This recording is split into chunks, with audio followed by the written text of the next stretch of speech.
Hey there, everybody. How's it going? Welcome back to another episode of Kickback Comics. My name is Antonio. My name is Ben, and you guys are listening to a comic book podcast. By two guys who have not read a lot of comics, but are looking to read some, get involved in the comic world, destroy monsters with 2 to 3 punches on average, and have a good time. Yeah, 2 to 3 sounds reasonable for us. For us. Welcome, you guys. This is our new hobby. We're doing a book club. We're reading comics. Thank you so much for joining us. What are we reading today, Antonio? We're reading One Punch Man, the man of one punches, and it's good. We're going into manga, which is, it's like a sidestep from the comics that we've been reading before, but very much in the same, very deeply, I feel like, in the same realm and coming from a similar history in some ways. Yeah, it's a side quest. I'm fired up for it. That's for sure. It's gonna be sick. Yeah, man, this was super fun to read. Yeah, I really enjoyed it. I totally agree. I had seen the anime of this before I actually watched this with my dad during the pandemic. We were like working out in our garage and we watched the first 2 seasons. Actually, the third one just came out, which I have not watched, but this was super fun to read. And just because I haven't read that much manga, like in general, my kind of like classic story with it is that I think I maybe got some like Shonen Jump or something like that when I was like pretty young, but I remember specifically looking up like some moments in like Naruto when I was like watching either like the anime or whatever else, and they had not, when I was watching like Shippuden and the episodes hadn't come out for the stuff that I was like interested in, I would just ran to the manga. So this was super fun. And this is also just like different from, I feel like, everything that we've read so far in general. Yeah, it was a really good switch up for sure. Yeah. This is the first manga I've read. I've watched some, so like 2 of my best friends in high school, shout out Austin and Duffy of Bravery Punch podcast. They had their own anime podcast back in the day. That was super fun. But yeah, and my buddy Charlie too, he's super into anime, but they watched a lot of anime and got me to watch certain ones, but I never made it to reading. Yeah, eventually. No, yeah, this is definitely like something I'm listening. I mean, when it comes to like anime itself, I've watched like a good amount of like some of like the big ones. Like we've talked before about like growing up on like Naruto and stuff like that, and I've watched a bit of One Piece. It's so funny that I've watched like over 200 episodes, but I can only say that that's like a bit. It's crazy. Like, wow. Yeah. One Piece is so dope. I've just watched the weird live action version. I have not watched a lot of it. Yeah, it was fine. I mean, I haven't read the original, so I can't speak to how good an adaptation it was, but it was all right. You know what I mean? Yeah. I get why it's something we should talk about. We should definitely check out like some reasonable portion of One Piece at some point. Yes, we definitely should. We definitely should. I'm sure that we will. And I think, but I mean, like stuff like, Death Note and Attack on Titan, and I watched Full Metal Alchemist. We've got a Full Metal Alchemist little piece of art up here on the wall. Yeah, I've only watched some of Full Metal Alchemist, but regardless, like anime has definitely been something that's kind of like always been around in my life. I'm not hardcore. Nobody, I think, would call me like a super hardcore anime fan, but I do like anime, and it's been cool to see how popular it's gotten in America over our lifetimes. Because like when I was in middle school, there were kids that were into anime, but they were definitely like in the minority, and I was aware of it. And then I checked it out a little bit, like in sort of tail end of high school, not a lot in college, and then now it's like so normal. Demon Slayer, huge on Netflix. Demon Slayer huge. Movies doing crazy well in theaters. It's like it's not just like a subculture now. It's just like totally in pop culture. Right. And it's interesting how like obviously it's not totally synonymous, but like in a lot of people's minds, maybe at least in like the US, I feel like there is like a lot of the fact that like anime and manga, I feel like in so many people's minds kind of get combined, because obviously there's a lot of great manga that gets turned into anime. Yeah, I mean, they definitely have like a connection because so many animes are just based off of mangas, and a lot of them are, pretty direct interpretations. Some stuff that I even know about as a casual fan is because this was a thing in Full Metal Alchemist, which was like the original show of Full Metal Alchemist ended up outpacing the manga creator. Right. And then just sort of becoming a disaster at the end, much like modern era Game of Thrones. Like they got out ahead of the author, and then all of a sudden it was like, the script is not nearly as good when they're not, adapting his amazing dialogue and whatever from the book. So, similar thing happened with Fullmetal Alchemist. They got out ahead of the manga that it was based on, and they sort of did their own story, and it was not well received. Right. And is that when they came back and did Brotherhood? Yeah. So then they went back and did Brotherhood, which was basically a completely faithful adaptation, and they basically retold the story more efficiently throughout Brotherhood. Right. And then I feel like it out the way the manga word efficient is like the thing that I always hear about Fullmetal Alchemist Brotherhood for sure. Right. Yeah. Anyways, here we are. Crazy. We got a little bit of manga and anime backstory too. Yeah, for sure. Yeah. I mean, another thing, just for us as a podcast, that's kind of exciting about this episode is this is our first like listener request. Yes, basically. Yes. Yeah. My friend Luca, he came. Shout out Luca. I don't know you yet, but I'm sure I will, and I appreciate you greatly. Yeah, future podcast guest. Hopefully, come January, we're gonna start having people live in the studio joining us and starting to really focus on having listeners and guests and friends and homies come participate. But anyways, shout out Luca. He saw me at work and actually brought me, this is his copy of One Punch Man that he delivered to me and was like, "Hey bro, enjoying the podcast. Please Please read this one." Yeah. And we got to have him on the pod eventually. But yeah, bro. Great suggestion. Thanks for the recommendation. I've got your book right here. I will. I'll get it back to you at some point soon. It's in good condition. Yeah, don't worry. I didn't fuck it up. But yeah, bro. Thanks for the recommendation, and this is a good opportunity to shout out our Instagram. Kickback Comics Pod. Mm-hmm. Check us out on Spotify. Check us out on Apple Podcasts. Give us a review and stars, whatever platform you're listening on, and jump in the comments. Let us know what you want us to read. I would love to hear what more people recommend. I think that would just be a cool way to find some new awesome stuff. Yeah. And we're excited to start having friends who recommend things, read along and join us on the pod in person. It's going to be sick. While we're talking about manga and our relationship with manga and anime, let's just run through some of the stuff that I got together on the dossier, general like manga facts. Basically, manga just refers to Japanese graphic novels or collected comic books, but they span like all kinds of different storytelling, like all sorts of genres, all over the place. And apparently, it's read by all ages. It's way more like commonplace reading manga in Japan, at least, than reading comics in the West.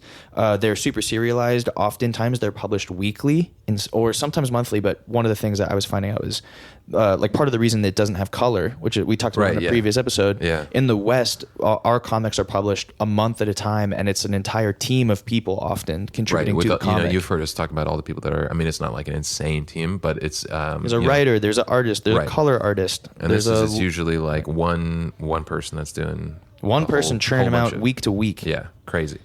But yeah, manga was part of the sort of big like new wave of culture that Japan had post World War II, and just became really really popular medium, and still is to this day. So yeah, as we just said, like some of the main differences between manga and Western comics, manga is typically made by one creator. It's typically in black and white. It also reads right to left, which is crazy and was difficult for me to do. I feel like that's the most fun part about like as a kid, like reading manga. You're like, oh.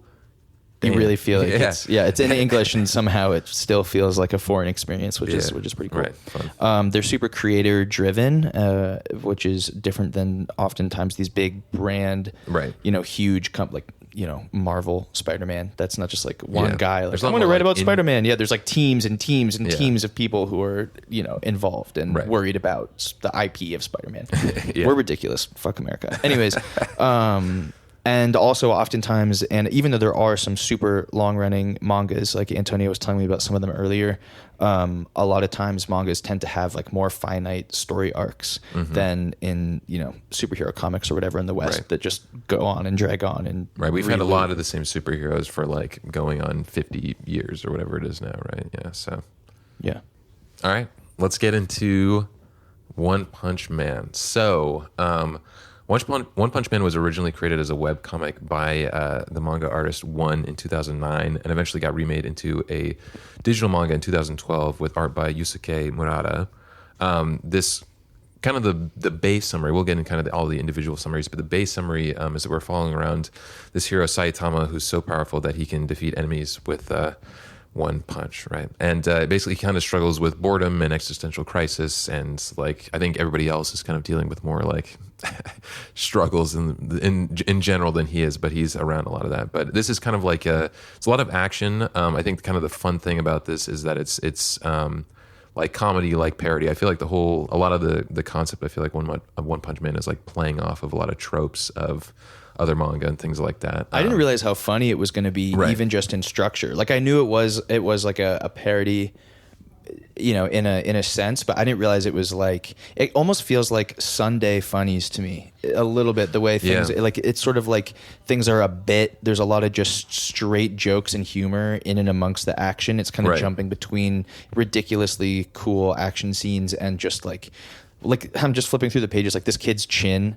Like, it's like there's a kid with a cleft chin, and then you see the dude's face, and it looks like it's just like a mask or some like it's and it's just never like and it's not addressed. It's just a gag. It's just supposed to make you chuckle, hilarious. But which is really cool. But so way more comedic than most of the stuff that we read. I feel like maybe we've gotten some funny from some of the stuff that we've read before. At least we've found things funny, even if they're maybe not supposed to. But it's true, definitely not as outwardly comedic as this is. Yeah, right, exactly. So. The collected volume of this first volume was out in Japan in 2012. The English version by Viz Media was out in 2014.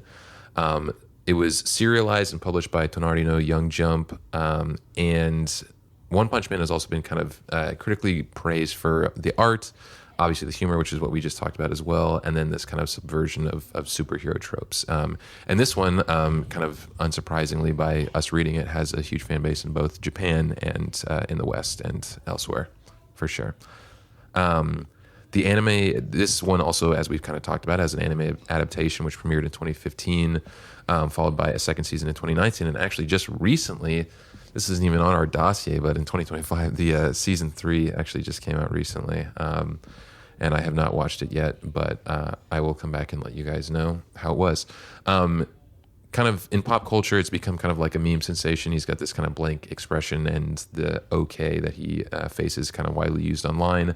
I've seen that. I've definitely seen exactly. One Punch Man panels and stuff just on in Reddit comment sections and whatnot. Yeah, so we'll go through our classic issue to issue type of thing here. I guess the different thing about obviously also this kind of experience too is that One Punch Man's issues are pretty short. Like I feel like in general this was like a pretty quick read, but let's dive into issue number 1, One Punch. A monster called Vaccine Man is tearing through a city, killing civilians in a wave of destruction, and our hero guy Saitama shows up, rescues a little girl who's funny enough like wearing this shirt that just says like schoolgirl or whatever else, and ends the threat in one effortless punch. And instead of triumph, he kind of feels frustrated. And kind of we start learning that there's another, this is kind of another fight for him with no threat, no challenge, no nothing. It feels so funny to get through a summary of an issue that fast, but what did you think? No, it's true. Not a lot of, what a cool experience. I think like some of the stuff I want to talk about is just how amazing this art is. I know. You got it. Like actually, like I know that we like kind of say this in the beginning or whatever else, but like please, as with all the rest of these, don't get it twisted. Go get the rest of them also, but definitely also get this one because the art's crazy. It also is just so different from anything we've read before. Like in a lot of ways, it's so much more finely detailed, which I think partially is because shout out Scott. Yeah, because they're not using shout out Scott. Because they're not using color. In order to like have shadow and shading and three-dimensionality and all this stuff, they're just using these really fine line like hatching and stuff, which is just looks so striking. And they're also like, you can see how like it's almost cinematic in the way that it's presented. These explosions and everything. I also am blown away by how like on these explosion panels they're like blurry and out of focus. Right. And which contrast with other areas in the frame. Like the panels look kind of like freeze frames from a movie or an anime where there's motion blur and all this stuff going on, which is super striking. Cool. And it's also like I was really struck by how punchy and simple the storytelling is. And the dialogue is like there's so few words. The story like if we're talking about our word image relationship. Shout out Scott again. And that's the storytelling is way the storytelling is way more, it's to the point. Sorry, the storytelling is done with the images far more than it's done with the words. Right. I think that's probably true. Yeah. And plot wise too, it's just like, hey, I'm a villain and I'm here to destroy, and then the hero pops up and is like, hey, I'm the hero. I'm gonna stop you. I'm someone who's a hero for fun. Yeah. What? And then they smack him, and then that's the scene. And I love, it's funny that also that moment that I said, what kind of ridiculous backstory is that, right? Like, again, they're already immediately they're poking fun at the concept of everybody just has I feel like actually one of the things that at the very least, and it's funny when I want to talk about manga, but obviously I've just seen more anime than I've read manga, so I'll just reference anime. But it's like everything is like the main character has just like the saddest, like most terrible backs. I mean, it's like we get like regular like Batman like stories of like most, I feel like anime, I'll keep talking about Full Metal Alchemist because that's my main reference, but it's like, my dad abandoned us, my mother died, my brother and I tried to resurrect her corpse and destroyed our bodies in the process, and it's just like my brother's like a ghost inside of a suit of armor or whatever else. Meanwhile, crazy. this guy is just he's like, dude, I'm just a guy. I'm just having a good time. Don't even like worry about it, whatever else. But also his identity it's contrasted in the art so well, where like this guy that he's fighting, this vaccine man. Yeah, vaccine man is like so detailed. Right. He looks like a Dragon Ball Z type guy too, right? He does kind of like a Dragon Ball Z kind of guy. But they look like they're from two completely different pieces of media. Like he just looks so intimidating and so crazy. You can see all the detail, and then we get to our hero Saitama, and he's just like a cartoon. He's like a simple little guy. Yeah, he is like a cartoon. His head is just like an egg. He kind of looks like Caillou, bro. Yeah, he does, bro. Shout out Caillou. Crazy. This moment here that I was thinking of is this like 2-page thing where like the vaccine man is just like, I love it. He just becomes this gigantic like monster. Like he was already obviously like a monster or whatever else, but definitely more like Dragon Ball Z. Now he's like turning into like this horror gigantic creature. And then watching Saitama just like actually just punch like a gigantic hole through this dude. It's pretty gory too. Like the violence is both super slapstick, and it's almost like it reminds me, like I said, like Sunday Funnies, like Garfield type stuff almost. So like Odie will like pop up and Garfield will just like smack him with a frying pan, and then then John's goofy face like pops up and is like, what are you, you goofy animals. There's a little bit of that energy somehow in this, where it'll just be like, it's it sounded ridiculous trying to explain that, but do you know what I mean? You got the vibe. No, I get you. That's so funny. Like this scene, like he just punches him, and then it's like chunks. It's just so slapstick. Yeah, it is very I definitely get you there. Yeah, the concept of one punch just blowing something up is very slapstick for sure. But yeah, so we end this chapter issue with Saitama being extremely upset that he is finished an enemy, a monster, in one punch again. Damn it, finished in one punch again. Right, yeah. Yelling into the ether. Another great thing about this story is the chapter titles. Like the second chapter is called Punch 2, Crab and Job Hunting. Yeah. No, I totally agree. It's funny. I mean, it's funny having seen the anime first. Like I just didn't even think about the fact of them having these. But yes, I do love Crab and Job Hunting, which leads us into issue number 2, Crab and Job Hunting. 3 years later, this 3 years later. Earlier. 3 years, yeah, thank you. Yeah. 3 years earlier, we're jumping ahead in time. A jobless, hopeless Saitama runs into Crablante, a monster hunting a kid who he fell asleep in the park and the kid drew nipples on him. And Saitama fights back against Crablante with nothing but a grit and his tie. It's the moment that kind of like inspires him to become a hero. But then when we eventually flash back to the present, he's still feeling like something's missing. So this one is like, I mean, we already talked about the chin and whatever else, but this is just like, goofy mode. It's so full goofy. Goof. Yeah, in such a fun way. Yeah. It's also like the way that this monster crab guy is depicted. It's also, there's funny how like they sort of incorporate like sexuality, not in like a graphic way, but they definitely like this guy for no reason is just in tighty whities, right, and they just like our first opening shot of him is very like down up, like check out this dude's like tighty whitey crab leg human situation. You know what I mean? It's very with his like, and then the whole thing of like, oh, he drew nipples on me. Right. You know what I mean? There's just something kind of like juvenile and like just a little bit of like body humor. And that happens later with other foes, like for no reason, like the mosquito lady, which I'm sure we'll get to. We'll get to that. The detail on her boobs is like borderline unnecessary. Well, it's because I mean we'll talk about fan service when we get to Okay, sorry if I'm jumping the gun, but we have it. But it's equal opportunity. Like later we get this like mosquito lady boob situation, but we get Crabman bulge. Right, we got Crabman bulge. Well, at least we evened it out.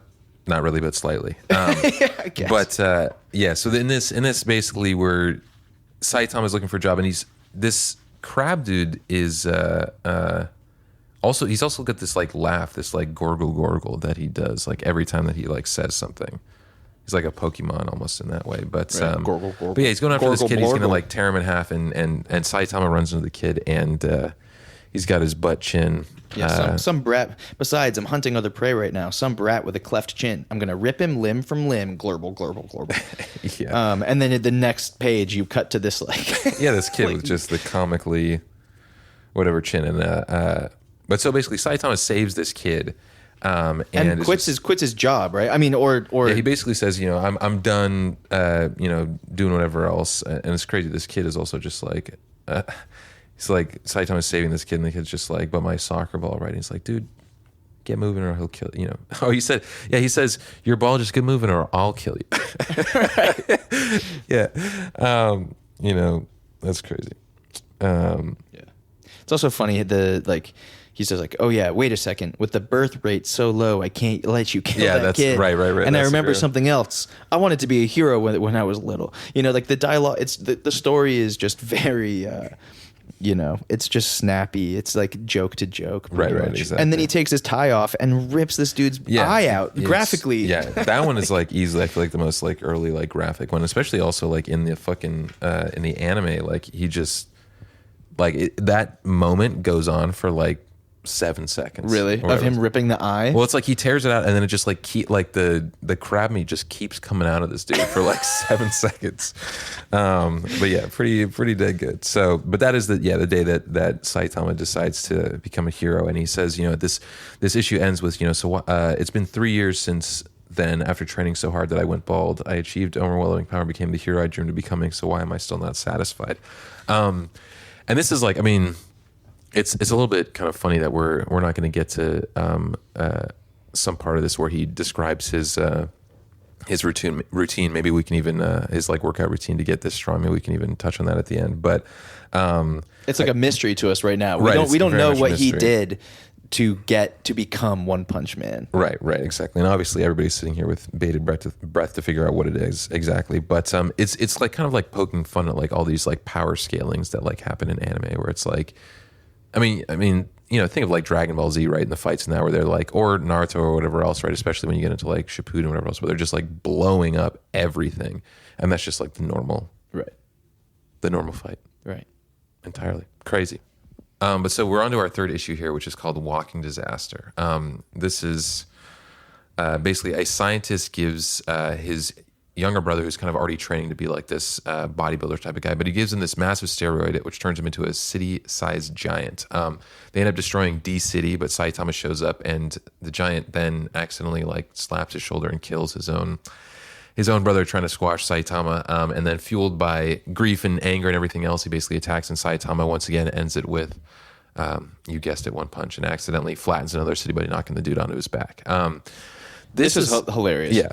This whole like concept is just absolutely hilarious in its own right. And the dialogue is so goofy too. Like it literally the first line of the chapter is just all caps. Little bro, drink this for the strength you desire. Yeah. Big bro, I have at last completed the ultimate steroid, biceps king. Yeah. It's just like, okay, we're in. And it's like, it's so, there's no like, there are two brothers who have this dynamic, it's just literally gets right into it. Action. On the second page, the dude drinks this vial, hulks out, goes into is this like an Attack on Titan joke? That's honestly, I don't know if it is, it could be. I'm trying I'd have to think about like when did Attack on Titan come out in comparison to this? I think it would have come after. Or I mean, it's serialized from 2009 to 2021, so it definitely is it like an Attack on Titan reference? Yeah, I mean, he looks very much like a specific Titan from that show.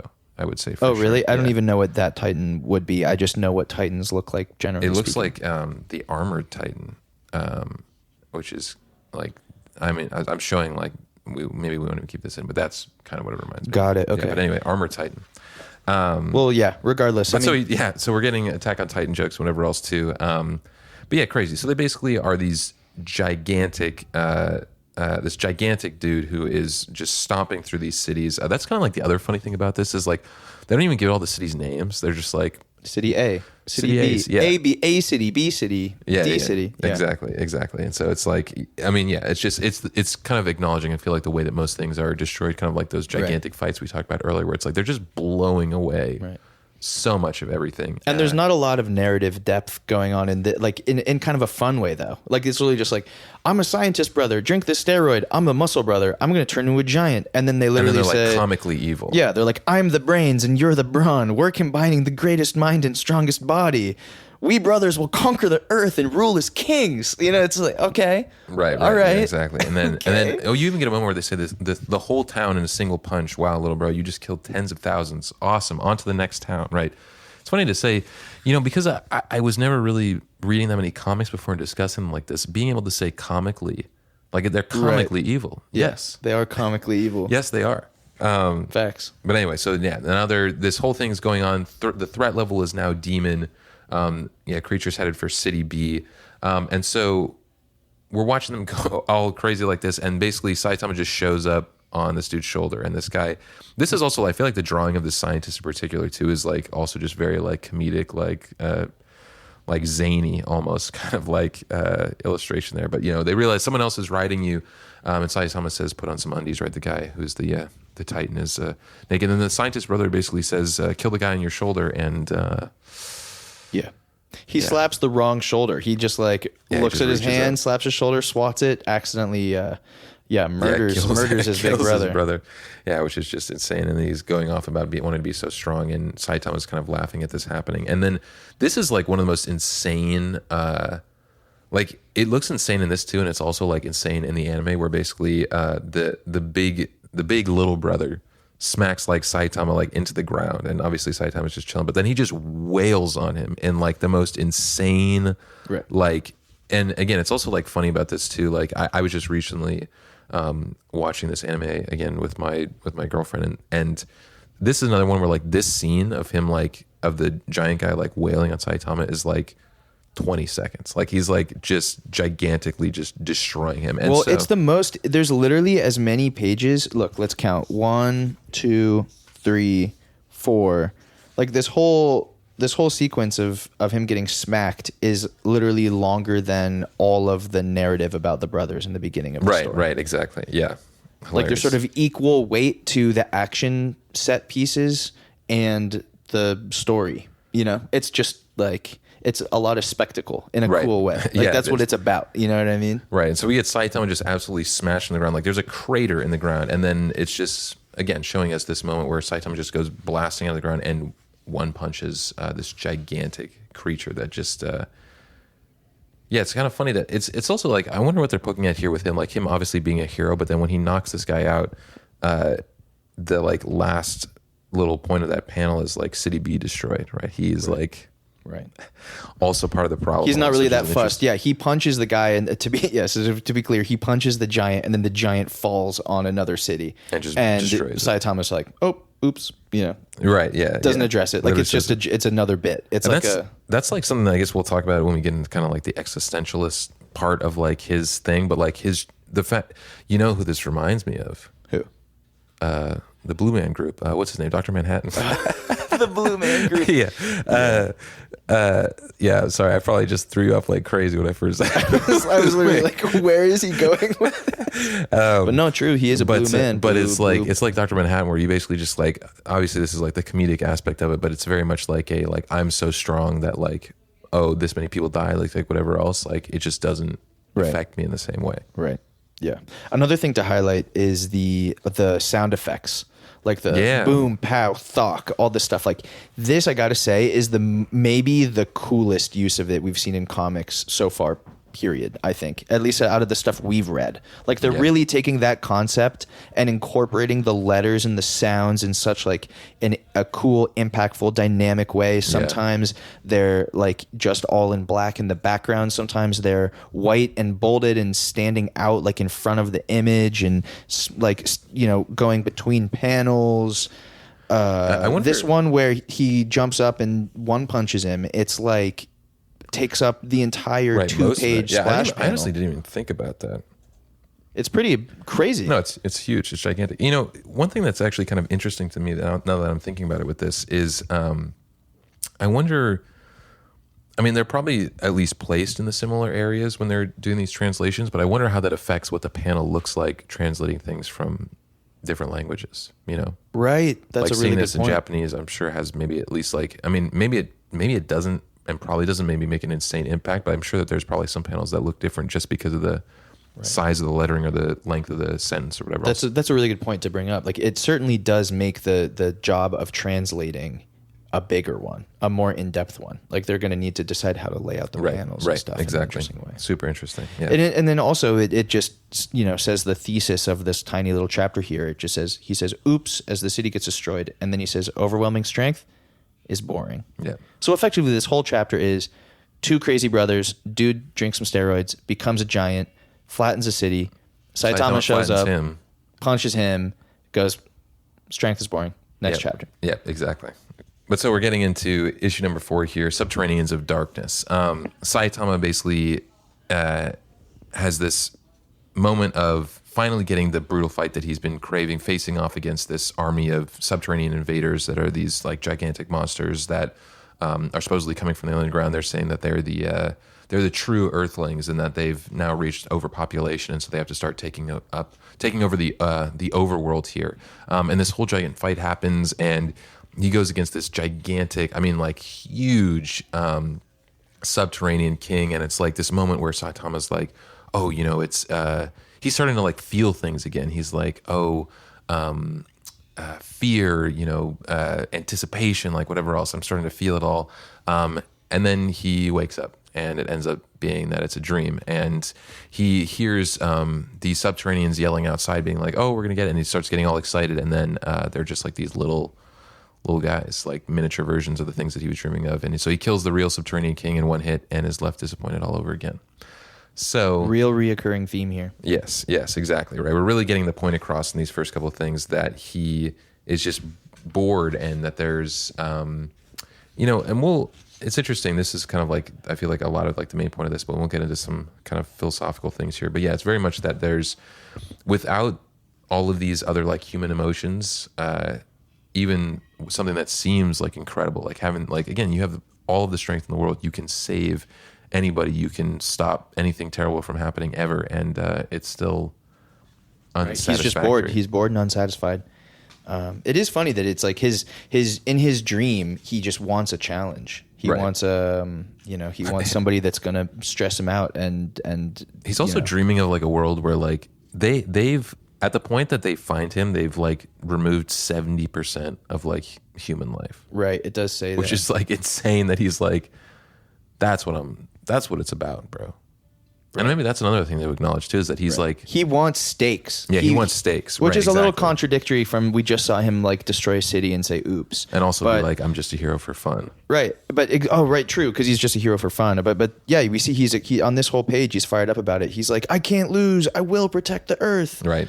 You know, and his nose is bleeding. There's blood coming from his forehead. Right. That's like the first thing you notice, right? And depending on who you are, maybe this ticks you off, or not ticks you off, but lets you know kind of originally that there's something strange going on. Yeah, something strange going on. That the fact that he's bleeding at all. We've seen him go through a lot and just shrug it off. And yeah, exactly. And so to see him get seemingly hurt or anything and not be able to, I think the other big thing, right, is that he's not like, well, maybe he is still killing some of these things with like one punch, but they're a challenge. They are a challenge for him. And this is also another moment where we're just like, I feel like this is like artists like flexing on us a little bit for sure too. Like the amount of the insane back and forth with these fights and just things being destroyed, and the amount of motion that it feels like in all these panels is crazy.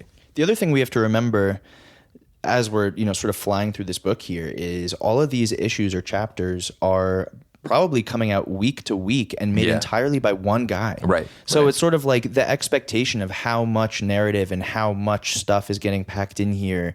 We have to like readjust our expectations, or not our expectations, but like our parameters for what the default is, Right. This is much more like little tiny bite-sized little things, but you can, the number of hours that this guy is spending just on the drawings is probably ridiculous. Like you can't, so that's... go get it. Hey, so, this week I'm going to say more of a story and the art is going to be whatever. And then he's like, all right, this week it's going to be really simple story and I'm just going to, triple down on the art. Right. I don't know. Like you can feel a little bit of a back and forth going on in that relationship, I guess. Yeah, I think that's definitely true. And that's just an interesting aspect of this kind of format. And it's just, it's kind of, this is, I feel like, just like a fun thing about the world in general, that the reasons for things being different have just these kind of interesting, like just because it's weekly, it makes sense to do it in black and white. I think that's just kind of fun.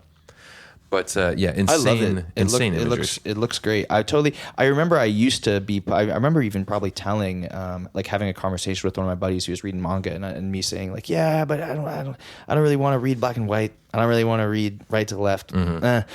And now it's funny, like in the some years later, and now I'm all interested in comics in general. Yeah. In a way I never was before, and those are all my favorite parts of this experience. Right. They're all the ways that this is like different and novel and like it's just fun to interface with a new type of medium and go this is like a little comic book very similar to what we've been reading, and yet in all of these ways, like even for me, maybe it's a dyslexia thing, but I never fully settled into reading it backwards. Like I had to really actively be trying to piece together the order in which I needed to be reading the words, which, maybe a little bit annoying, but the dialogue is so simple and straightforward that it is kind of cool. You know what I mean? It's like just an extra little challenge, making it a fun experience, It's funny. Yeah, no, for sure. Maybe that's dumb, but I felt that way. I think that's I think one of the things that it's just something to acknowledge as to why, and sometimes it can be reasonable in some ways, right? But it's like one of the reasons why sometimes it's great now that this has become kind of a more popular thing in the West and whatever else, but is like a barrier that exists for some people to get into something, right? It is like a challenge, right? And obviously it's not like, for some people it's not like the most insane thing, but it is a different experience entirely than like you've been doing like your entire life. It is like it's like driving on the other side of the road. Obviously there's not the same stakes here, right? But it is that kind of thing, right? It's just the way that it's been in your life. And culture is fascinating. That's kind of like wraps up like most of the end of this, that he kind of wakes up and then is he attacks like the real undergrounders or whatever. Yeah. That's and he just kind of like immediately like kills like one of them or whatever else, and then they just like run off. And what's and they literally wave a white flag that says sorry. Right, exactly. They're like surrendering against him like immediately, and so he's obviously bored of that. But it's interesting that like I don't even know what this panel is that I'm looking at on the left here. This it makes me think of this. So I actually watched this video about One Piece, or not One Piece, about One Punch Man, kind of just in anticipation of doing this episode. And one of the things that this guy, I wish, we're going to put it in like the notes somewhere. I'm going to go find it. I'm going to do my citations right, like I was taught in school. But he was kind of talking about this this idea of like just this philosophy of ease, right? And the reason I'm talking about this, I gotta forget that you guys can't see this right now unless you're reading along, but basically this last panel in this, I don't even know if it's necessarily related to this. It's just like a page. I think it's just like a closing page. It's like a one panel little bit, like statement. Right. And it's Saitama like getting like groceries or something like that. And he's like walking on these like robot legs. It's like a Segway, but it's like a fancy futuristic Segway thing, but instead of tires, it's just another pair of robot legs walking underneath him. Yeah, and there's some guy that's yelling like "just walk" to him in like the background.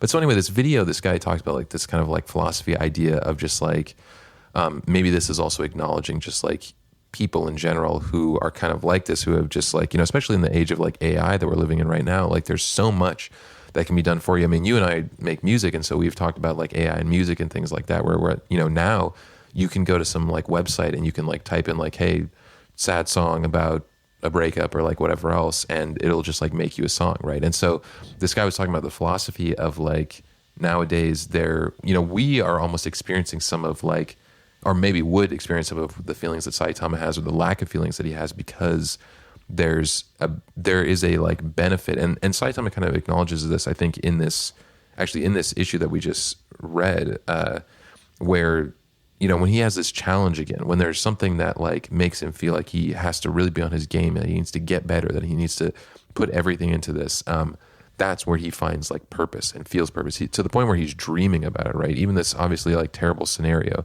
this guy is dreaming about it to feel those feelings again, right? And is there, in the philosophy aspect, is there like a part of that in the world that we're in nowadays that we're also feeling because of the amount of technology and whatever else that we have to make things easy? It's cool. It's cool you brought that up too, because I think, I mean, as we're about to jump into Punch 5 Itch Explosion, which is a hilarious chapter title. I'm just was looking ahead, and he starts talking about some of those exact concepts you were just bringing up. Yeah, right here. Should I read the summary for that one? Yeah, let me see. Oh,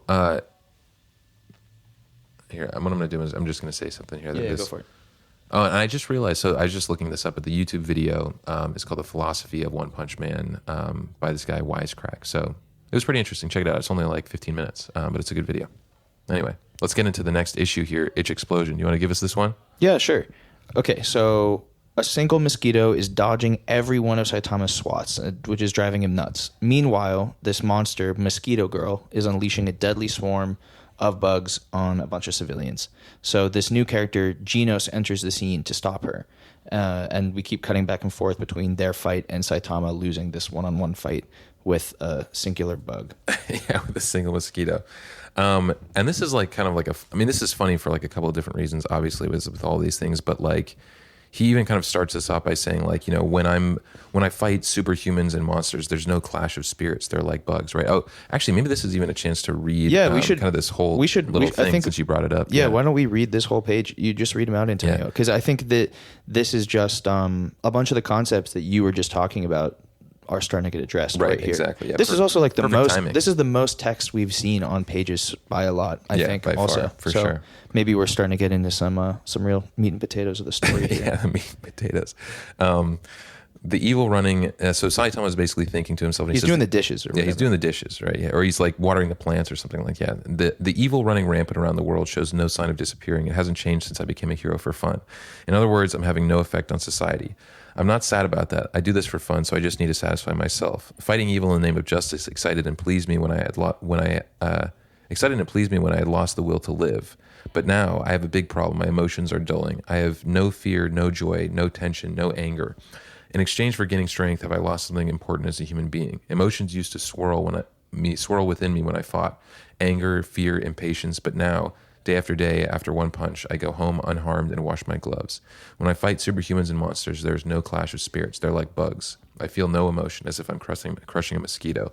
And that's when this a single mosquito shows up and lands on his hand. And we get like a whole. It's kind of funny. One of the other things that they use, like as a kind of like momentary technique here, is like changing the way that Saitama's face looks. Like you get, and a lot of times you get these like moments where he looks like a total cartoon, and then you get these moments where his face is like super sharp, and you're seeing like all the jaw lines, like his eyes are normally kind of like these two circles, and he's kind of like an egghead, but you get these like insane, like realistic depictions of Saitama, which is just kind of a great and like fun, really like, artistic cool thing. It also, that circles back to one of the Scott McCloud concepts. Like if you go back in understanding comics, remember that pyramid that they have laid out, which and it's talking all about the concept of sometimes the most straightforward and effective way to convey an emotion is like the more simplified the image is, the clearer it is.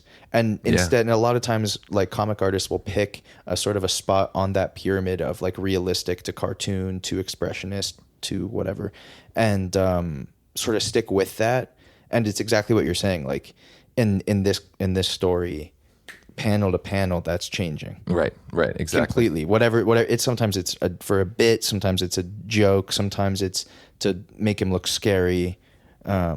or, you know, it's just a whole nother way that they're expressing the story. Right. Actively. Exactly. Pretty exactly. Cool.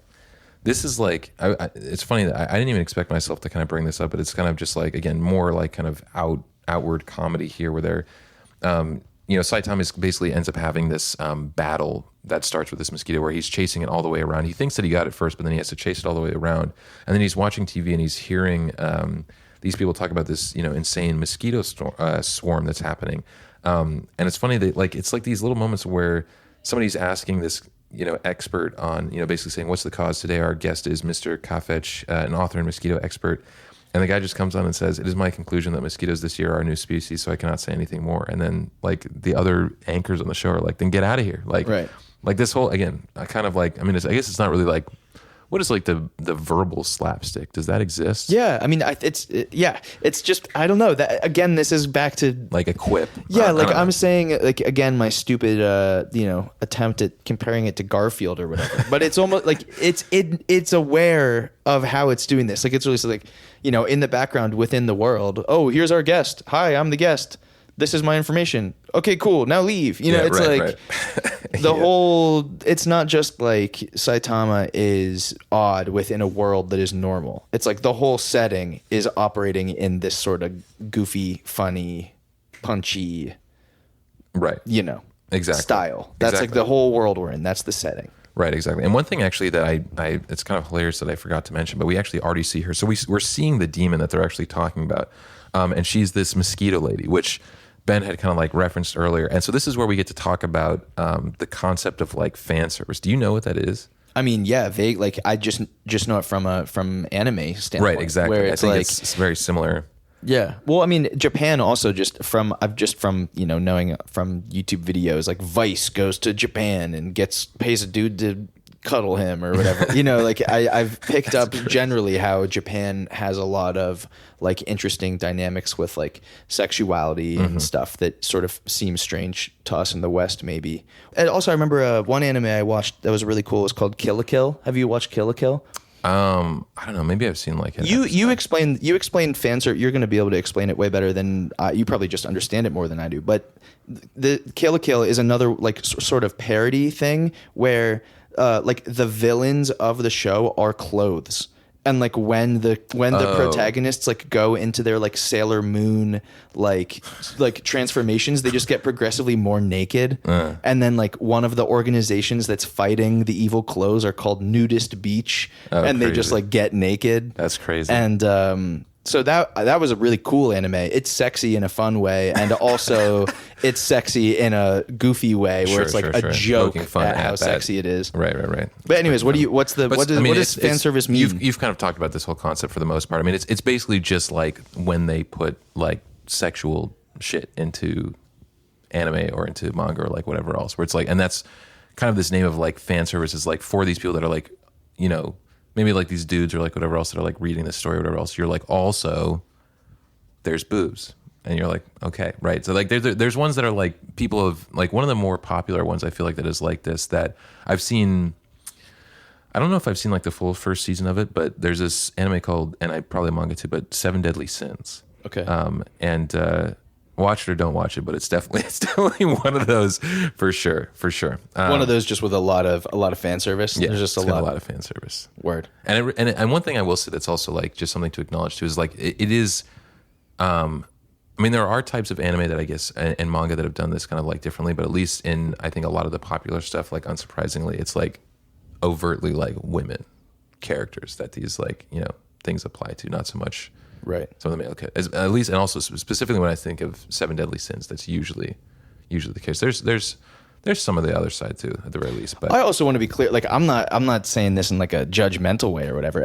I'm certainly not complaining like, oh, the women in this comic are too attractive. Like it's whatever. Like I get it, but it's hilarious. It's definitely a thing. The concept of it is hilarious because she's a mosquito, right? And it's also, but there also being a lot of like the mosquito monster. There's a lot of mosquito sex humor. Like she's like go suck him dry. Right. Yeah. Insert me with your liquids or whatever. Like she keeps saying like it's a joke.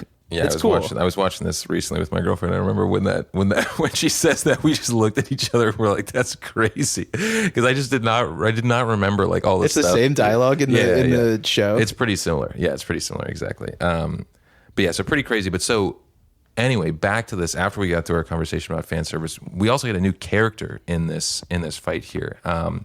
And so in addition to sexy mosquito woman. Right, exactly. So in addition to that, we see this kind of like character that just is literally like a shadow originally, just like single eyes, and then we get this gigantic blast, and this dude is like this like cyborg thing, which I do not honestly fully understand why genocide is written on the side of him. Like his name is like Genos. I mean, that seems short for genocide now. But it's like also like his like experience is like his like whole. I mean, we'll talk about this too. But it's like his backstory. His backstory has to deal with like his like family dying. Right, his town. Yeah, it's like whole time. I mean, maybe that's his thing. Like he's like personal. He's genocide. Yeah, whatever the fuck that means. Yeah, but they make him look like he's like a super cool. I bet his name. It's cooler when his name is actually in Japanese. It's like his name is Genus, which sounds like the English word genocide, which is even, you know what I mean? Like it's more overt for us because it's in English, but I bet when it's in Japanese and it's like, that could be, do you know what I mean? That could be an interesting thought for sure. Yeah, but so we get Genos, who's this like, cyborg, like very cool, like I feel like almost like J-pop, K-pop looking like kind of guy, super badass robot guy, cool dude, but cyborg guy. We get introduced to him, and then Saitama is still chasing around this this mosquito as well, and then we get into the next punch 6, which is Saitama, and during this one, Genos and the mosquito girl are fighting. It's crazy. Limbs are being torn off. Things are exploding. She's powered up by the blood that her mosquitoes go and get her. We see her like drain a dude to death also. Yeah, he's like, oh, mosquitoes can't hurt me. I'm going to steal from all these stores because everyone's inside. And then he gets covered in mosquitoes. And they just literally... skelify him. Yeah, they skelify him. They turn him into like a ghoul. Yeah, crazy. But so basically, Saitama shows up during this fight, like totally, like I can't even remember why is he naked? Oh, he's not naked yet when he shows up. He's like in regular he's in clothes. Yeah, Janus is in the middle of the crazy fight with the mosquito woman, and he uses a gigantic like fire, like he has Saitama shows up, and then Genos uses this gigantic like fire blast to get rid of all these mosquitoes, and it just completely burns away like all of Saitama's clothes. But he's like amazed by Genos or like whatever else. Right, and his clothes burn away, but Saitama's skin is fine because he's like invulnerable and perfect. Yeah, exactly. It's also this guy Janus. He fights. His power set is he's kind of like Iron Man. I would say, yeah, he's kind of like, but an Iron like Man type of thing. He's not in a suit. It's like his body is the Iron Man suit. Like he's shooting blasts out of his hands. He's like flying around, right? It's sort of the way Iron Man flies around, kind of. Right, exactly. Kind of like Iron Man, Samus kind of type of character. But so they go through this fight. Genos actually almost loses, and it's like this moment where he's like flying through the air. He's like totally destroyed, and he's like, I gotta end it all. Like I'm gonna like blow up my core, and it's gonna kill her and kill me. I'm gonna self-destruct. And then Saitama out of nowhere just slaps the mosquito girl against a building and just completely eviscerates her. And she's gone. And then Genos is like, "Can I please be your disciple? Can you please be my teacher and teach me how to do whatever it is that you just did? Right. That I can't do as like a cyborg superhuman guy." This chapter's sick. The violence. I mean, the violence. All the action between Genos and the mosquito monster is sick. Like they really have this really cool dynamic fight scene.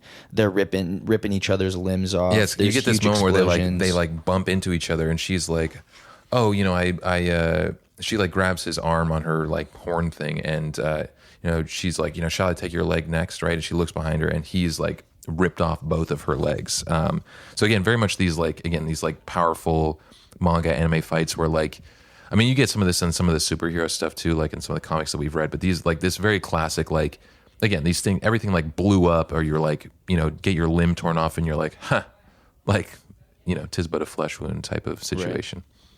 We've got some great lines from the Mosquito Woman, including "That's not nearly enough. Go suck more." Also, "Come to me, pour into me the juice you have stored up." Yeah, exactly. That kind of stuff. It's a lot was of like overt. Yeah, extremely overt. But so she basically gets this. Before Genos ends up doing his kind of like gigantic blast, Saitama shows up running around, chasing after this thing. This woman is like collecting. Yeah, chasing after the mosquito. He's still just trying to. He's still just trying to get that one mosquito that was in his house. Right, exactly. And this woman is like pulling in. The reason that he ends up kind of coming over here. This mosquito woman is basically pulling all of the mosquitoes from within, like, it's like something like 50 kilometers or something like that, and they're just like tearing through all the animals, sucking all the blood out of them, and then powering her up. And she sends this gigantic blast of mosquitoes at the ground, and that's when Genos basically uses his gigantic fire blast. And originally he's worried about Saitama, but as we said, man's chilling in all this gigantic fire and like crater that he's in. He's chilling. Right. And then at the end, after, it's also such a funny panel. Saitama, it's not even one punch; it's like one swat. Right, the thing is like about to kill Genos, and he's about to do his dramatic self-destruct, and he just whoosh, slaps and he's totally naked, and his face looks goofy as hell, and he just says, "Damn stupid mosquitoes." And then Genos is he's hilarious. He's like, "Tell me your name. Take me." I'm reading it backwards like an idiot. And he's like, "Wait, I am the lone cyborg fighting for justice. I am called Genos. Tell me your name. Take me as your disciple." Right. And Saitama's just like, "Huh? Yeah. What? And he's got. I mean, this is interesting. We kind of get like an in between of Saitama being his like most comic, like goofy self, and being like that hyper detailed version of it. It's so fun, man. This whole thing is awesome. It feels kind of like Power Rangers, which is another like Japanese culture thing, right? Where it's like a villain of the week thing. Like they pop up and then they do they pop up. It's kind of like a gimmick. Like they're like, "I'm the mosquito monster." Right, you just pull in just random. And then they do a cool fight, and then it's the end, and then the next, Right, it's like somebody's about to lose, and then they don't lose, and then you're like, and next week, and then exactly, and they're gonna weave the whole story in through the cracks between that sort of pattern like popping up, and it's really fun. And then there's like, here's the big giant muscle guy, here's the sexy mosquito guy, here's the underground people, like they're each the crab nipple man. Crab nipple like they man. all Shout have all have like a specific bit and design, and it's it's a good time. I get it. I get the appeal. I'm in. I'm a fan. I'm being serviced. Yeah, that's crazy. They're servicing me. So that was punch 6. This is punch 7. A mysterious attack. So during this, basically, Genos, wanting to be Saitama's disciple, shows up at his apartment, begging to train with him. Saitama's like not interested. Genos kind of goes on this like whole monologue of like what his backstory is and whatever else, which is kind of like what you normally expect from like anime, where they're going to spend like an entire like 2 or 3 chapters being like, this is like how my parents died, and then I was like alone, and then whatever else. But basically, monsters show up before Genos can kind of even finish going through this whole thing, and Saitama just like swats these like early guys away. He ends up like destroying one, and then Genos is like, "I'll deal with the guys that are outside," or whatever else, and Saitama's like already dealt with them. But then he gets yanked under the ground by a new threat at the end of this, which we'll get into in punch 8. But let's talk about this. I love this. I love this moment where Genos just starts monologuing. Right, and it's so also like evident in this, reading it in this format, because again, we're getting like all of these like pretty short. We get a little bit more dialogue in this because it's this conversation between Genos and Saitama, but right there, it's like the entire page is like words. There's two full pages of him just monologuing his backstory, and it's completely different from all the rest of the storytelling. Again, like super to the point, super punchy. Like the dialogue is really like, "But you're bald. I am bald. So what? Shut up. What's your problem?" It's just yelling at each other about how he's bald. And then he just goes and 4 years ago I was a normal human being until I lived in a relative peace and blah blah blah. Then they killed my family and blew up my town, and then I asked a doctor to turn me into this so that I could fight against the cyborg. I was just a weak 15-year-old boy alone in the ruins of that town at the end of my strength. The doctor, exactly. Yeah, pretty great. Also, I love that Saitama references. He says, "What about that skin-colored armor on your head?" Right, and he also thinks that like Saitama like must have some kind of something that was done to him or whatever else. Right. But and Saitama also at the end of the monologue, like direct joke for the readers. It's like, knock it off, shorten that to 20 words or less and try again. Yeah. Which I think is commenting on the structure of all of this. Like, I bet that's something that's probably something that the artists or the authors get told for the issues or something. Like 20 words or less, I'm sure that's I'm like sure a manga joke also, I bet you're right. Actually, one thing that I didn't even mention in this original summaries, but we also get this kind of like foreshadowing of this scientist who is very eagerly watching Saitama to kind of learn about what it is that makes him so strong. He's kind of blown away by the fact that this scientist creation, who is the mosquito girl, just got slapped and absolutely destroyed like by one punch. So little, and we see some more animal themed monsters. There's like a praying mantis guy. It's the first person who like jumps down into Saitama's house like through the roof.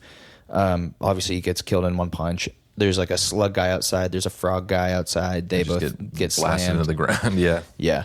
But yeah, the main thing that happens in this chapter is Genus showing up to Saitama's house, asking him to be trained, and going on this huge monologue about his backstory. Is there anything from that backstory we should like really try to highlight here? I know it's jokingly the main point is that there's a cyborg that's out there that basically killed this whole town, and that's like Genos's like purpose is like, I've been doing all of this, even though he's like only 19. He's like, I've been doing all of this so that I can go find that cyborg someday and take revenge and like kill it and whatever else. And his whole town was destroyed. A doctor put him back together into his own cyborg body. And that's why he's got 2 arms again.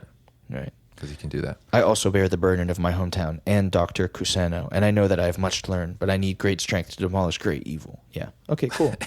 Yeah. Good for you. Okay, cool. Yeah. And actually, Saitama basically originally responds for that. And then, but he does end up going on to say like, I'll teach you, but it's hard. Can you handle it? Right. We get these moments where like Saitama is looking super cool and like detailed, and he's like super dramatic. You can never, handle. Can you handle what I'll put you through, whatever else. Teach me the way to become strong like you. I'll teach you, but it's hard. Can you handle it? Yeah. Yeah, great. And we get this like moment. I love where when Genos basically notices that there are people there. He's like, I detect something approaching at high speed, right? And Saitama's just like sitting in the background being like, dude, this guy's like pretty weird, like whatever else, right? Like the way that you normally expect a lot of these stories to go, right? Genos is like looking so cool. He's like shadowed. He's like crouched down, like waiting for whatever else to happen, right? And not so much is the case for Saitama. But yeah, we get all these creatures that come in. Saitama deals with them pretty quickly, and then he gets yanked down into the ground, and we see one other guy show up kind of right at the end of this, which is a gigantic cyborg looking guy. Another crazy looking foe for them to fight. And funnily enough, the next chapter, Punch 8, is called This Guy. Yeah, right. Big guy, this guy, pants okay. Yeah, what an incredible shout out, Ice Spice.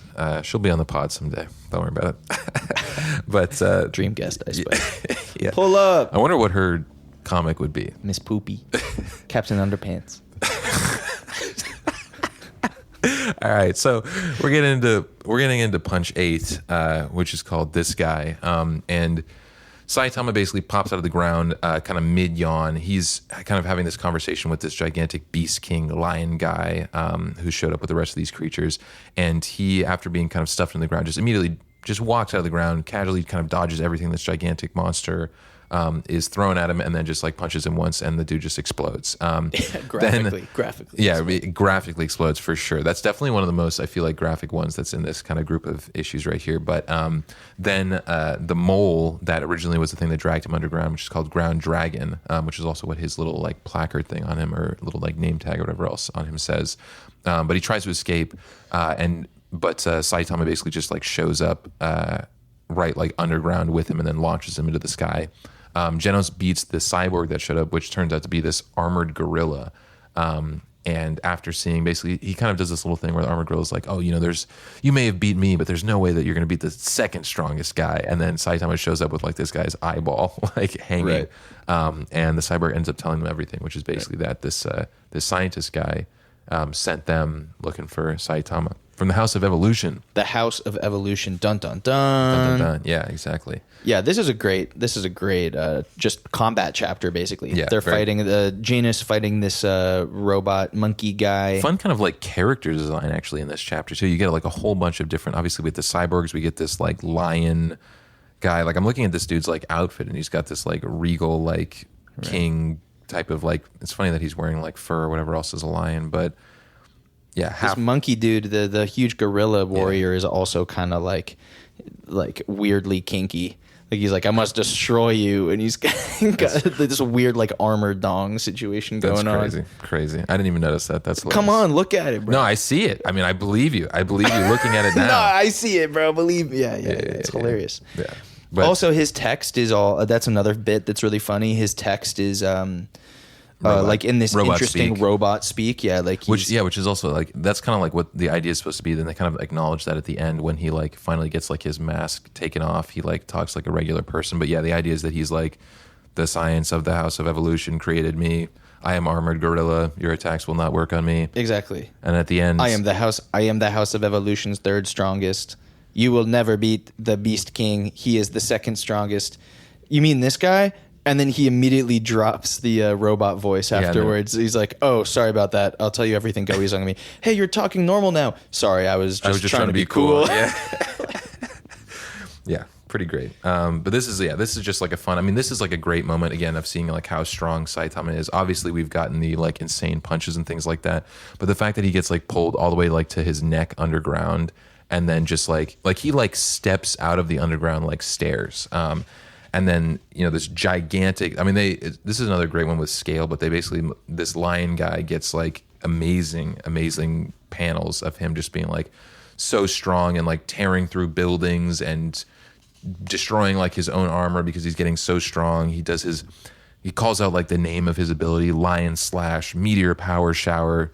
And that's so funny. That's such a great bit in like Power Rangers, just this genre of stuff where it's like, you've got here comes my crazy move. Right, exactly. And then you got Saitama that does his, and it's great also hearing this in the anime too, but he's just like consecutive normal punches, right? And he just like, this dude just like explodes, like absolutely, like again, we also like, we know that he kills people in like one punch, and he's throwing like at least, like I'm counting at least like 7 or 8 punches here. This dude, they're consecutive. They are consecutive, right? Exactly. And this dude's just like, this dude blows up, like he explodes like in half. You see like his eyeball, like again, this is like probably one of the gorier like whatever things that happens, but he explodes. And then you get this also hilarious moment where Saitama like after destroying this guy like lands on the ground and then looks at the fucking mole, and the mole just like absolutely freaks out and then dives underground. Flees, yeah. And then his face when he digs after him and he catches him, found you. Yeah, catches him underground, found you. Yeah. He looks so scary. Yeah, he weird. Does. He looks like super spooky right there. But so we get this with kind of learning that there is this secret society. We also kind of have Genos get to ask this guy's question, basically being like, were you, actually, I don't even know if he does this in this. I think he does this maybe immediately in the issue after this, actually. So I'm going to go back to this. I'm going to go back a little bit here.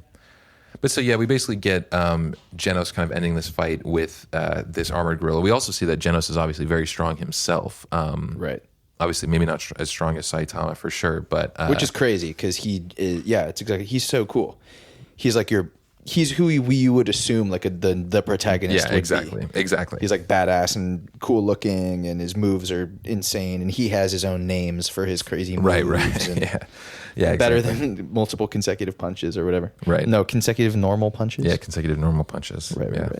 But so this kind of wraps up the main grouping of issues here. We do get this bonus chapter, which again, for me, just having seen the anime before, this is not in the anime as far as I remember. The bonus chapter isn't in the anime? Yeah. And so during this bonus chapter, basically we kind of flash back to Saitama in school.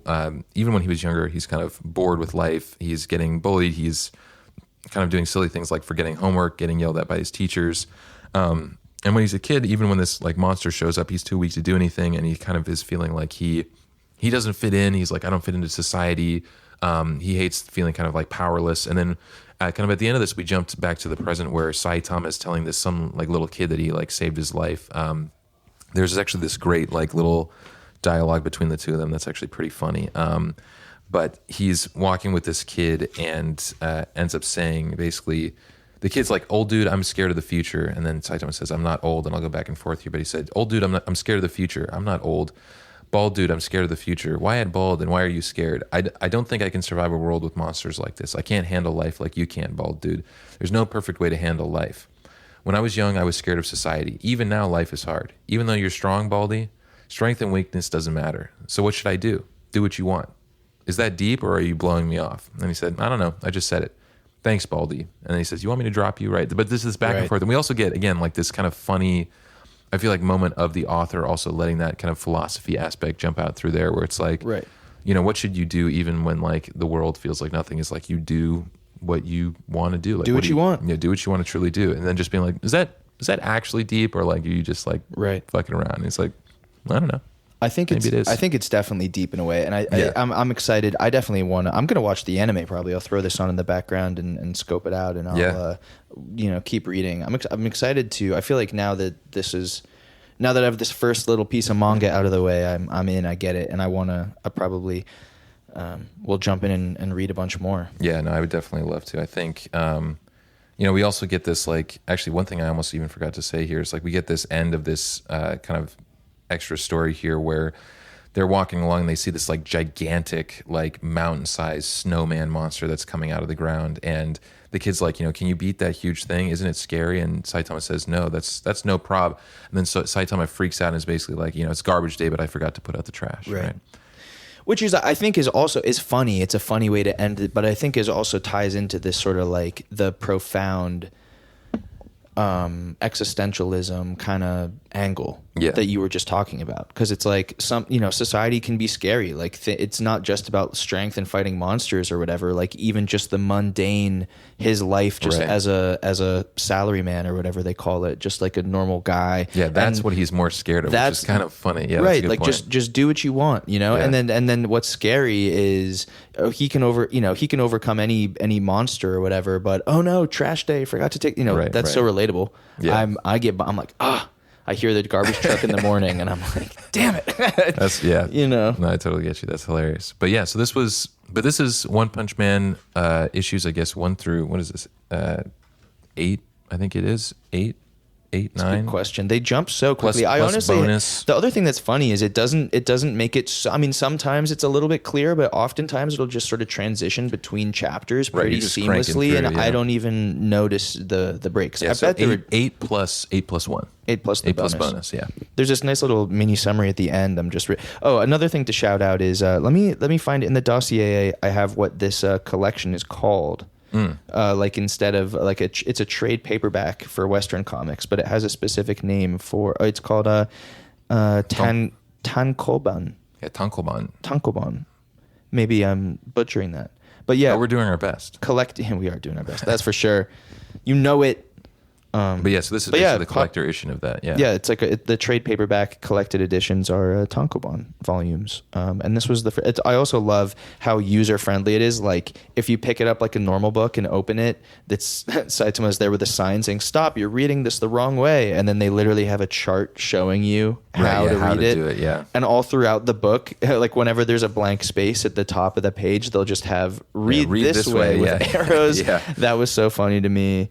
Also the disclaimer in the beginning, it's very charming. Yes, I don't really know how to describe it. I would agree. Yeah, and this nice little. I guess we can close with this little official summary on the back of the book. It just says, One Punch Man, Volume 1, nothing about Saitama passes the eyeball test when it comes to superheroes, from his lifeless expression to his bald head to his unimpressive physique. However, this average-looking guy has a not-so-average problem. He just can't seem to find an opponent strong enough to take on. Every time a promising villain appears, he beats the snot out of him with one punch. Can Saitama finally find an opponent to go toe-to-toe with and give his life some meaning, or is he doomed to a life of superpowered boredom?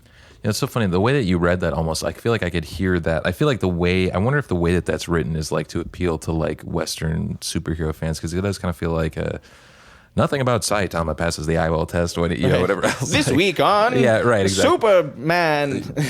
Right, yeah. He's his unimpressive physique. However, this average looking guy is a not so average, Right, it does that's have what that makes me think of. Yeah. But anyway, this was super fun. I think that this was like great to kind of read like a comedy piece. Also fun to read something that I've watched kind of before I've read it, and just experience what the difference was kind of between the two of those things. But super amazing artistry that goes on in here. I think fun writing, stuff that makes you like literally laugh like while reading it, which is I think something that, at least for me, having at least grown up watching more of this stuff, I feel like the concept of like laughing at something that I read has been farther away than it was previous in my life. And so this was fun, super fun. And I like the anime, so I had a good time. Yeah, bro, we got to watch some of that together. Yeah, we will. We definitely will. But anyway, we can discuss. We haven't actually picked out what our next book is, so we got to talk about that. We'll be posting about that at some point to let you guys know what we're reading next. And in the meantime, follow us on Kickback Comics Pod on Instagram. Yeah. Give us that 5-star rating on Spotify and podcast. Yeah. Send it to your friends. We're also gonna be setting up a YouTube sometime soon, so be on the lookout for that, and we'll let you know. Yep, no doubt. As always, thanks very much. Appreciate you. Peace, everybody. Peace.